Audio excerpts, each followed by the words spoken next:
I'm utterly disappointed in you." These words from the department head, Lorraine, pierced my ears. As I cleared my desk, I felt the cold gaze of my female boss and heard the snickers of those around me. I, once a promising new graduate, never imagined stumbling like this. Lorraine, who was the cause of it all, smiled maliciously. "I heard that your wife even dumped you. She served you divorce papers the day after the personal change, didn't she? What about it? Just thinking how pitiful it is." Lorraine chuckled mockingly. I glared at her briefly, lifting a cardboard box filled with my belongings. My wife was no longer at home, leaving only the divorce papers in my possession. She took all the furniture with her, and even our savings. I guess it was the sign of my failure as a husband. My transfer to a rural backwater was due to harassment from my new female boss. Though Lorraine often sneered at me, I never expected to be blamed for the work mistakes that she made. Blamed for them, I was transferred to a branch office in the countryside. My ex-wife, whom I married right after university, left me, probably thinking I let her down. While packing up my things, I was approached by my colleague, Jordan. "I'm going to miss you around here." "Well, there's nothing I can do. I'm no longer needed here." "Then, there must be something for you to do in the new place you're going to." "Maybe. Thanks for everything. See you." I left my old workplace with all my belongings, and soon after that, I moved to the rural town I was relegated to. What a joy to have such a young guy join us right at the start of the year. "Welcome aboard. Cheers." On the first day of work at the branch office, everyone welcomed me, even throwing a welcome party in the meeting room.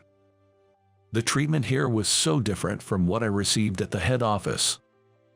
Man, there are only older people working here, barely managing to use the modern technology. We can type on Word, like we used to do on a typewriter, but that's about it.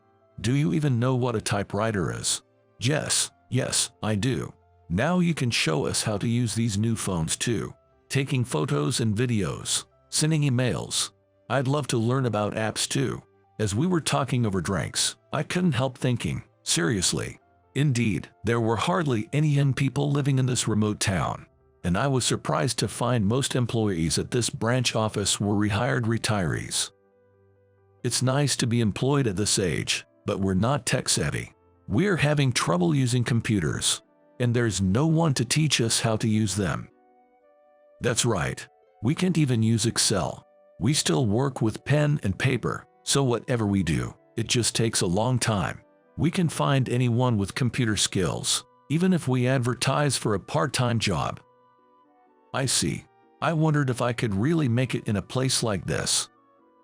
Although I was feeling uneasy about working at this branch office, I had no choice but began working, welcomed by everyone.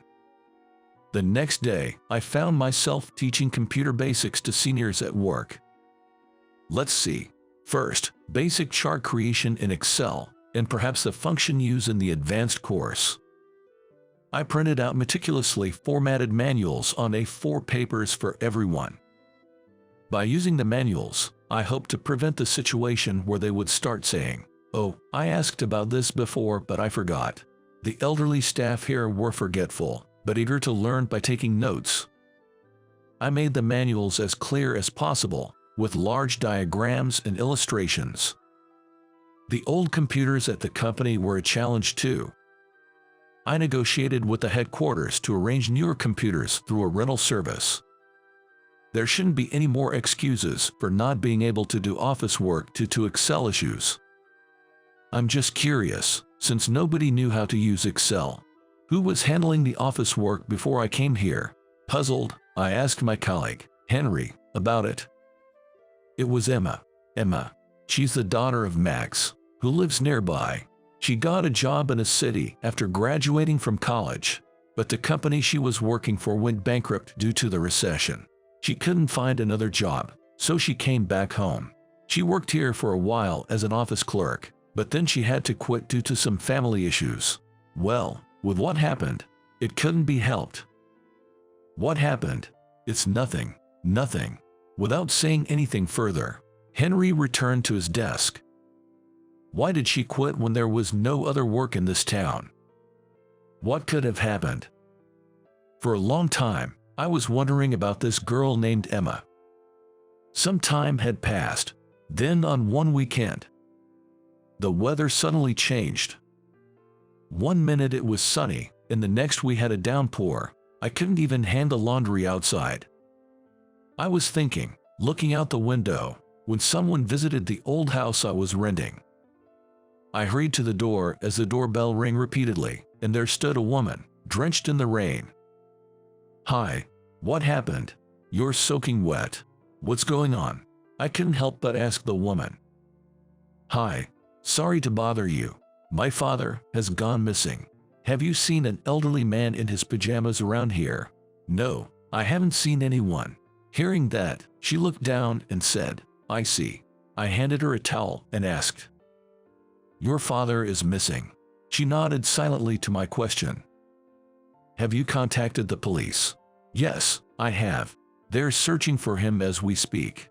As if on cue, the public address system announced a missing elderly man. The missing person is Max Saran, 58 years old, of medium build. "Wait, Max, are you Emma?" "Yes, that's me." I was surprised. The woman in front of me was Emma, the one Henry mentioned the other day at the office, the former employee of our company.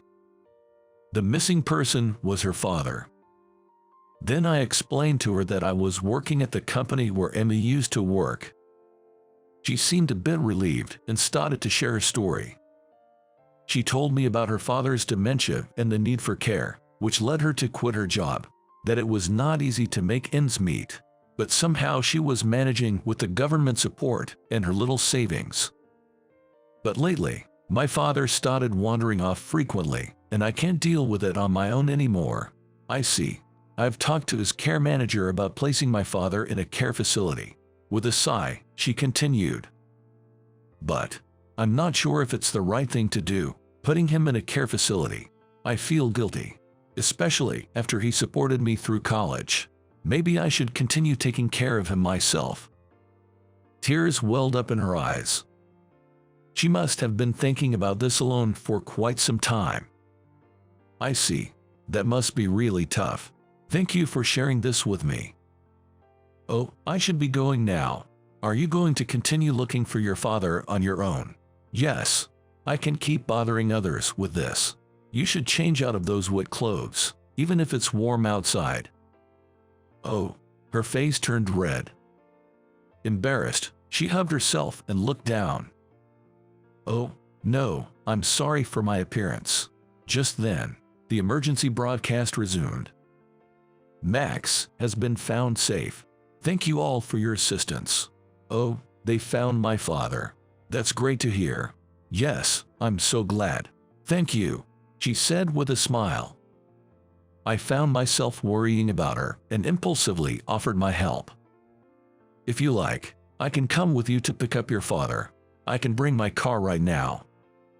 "But that'll be too much. We've just met. I'm an employee of the company you used to work for. I heard about you from others. Given the situation, let me help you." "Okay, thank you." She reluctantly agreed to my offer. After that, I drove her to pick up Max.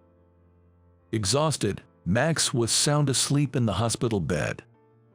He had been found with a bruised hip and was scheduled to get some tests done the next day. For precaution, he was admitted to the hospital. I ended up driving him home. It must be really tough, taking care of your father all by yourself. Not at all. It's something everyone does. During the drive, we talked a lot. She seemed anxious about her future, as she was unable to work but had to care for her father. "I'd prefer to stay at home as much as possible," she said, looking vulnerable. Hearing her story, I came up with a suggestion. "But I'm not sure if I can manage it. I'm already overwhelmed with my father's care.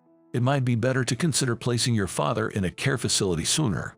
What if something like today happens again and he's not found?" "That's true, but at least in a care facility, the risk of him wandering off would be significantly reduced. I know. I'll think about it. Thank you for your advice.